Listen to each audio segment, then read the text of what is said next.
Hi everyone, I've got a VW Touran here. As you can see, this light here that's saying it's got a faulty light somewhere. To show you, I've already spotted out where it is.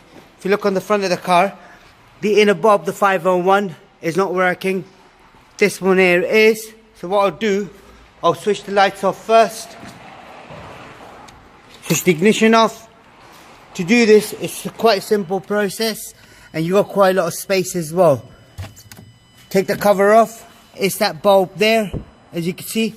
So all you do is pull the bulb out. That's the 501 bulb. Do you want to come down? Just going to show you how to replace it. So take the bulb out. Got the new one here, which is a 501, as you can see there. 501 bulb. Get the new one out, old one back in.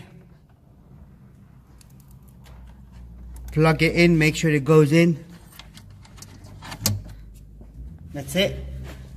That's it. If you want to come round.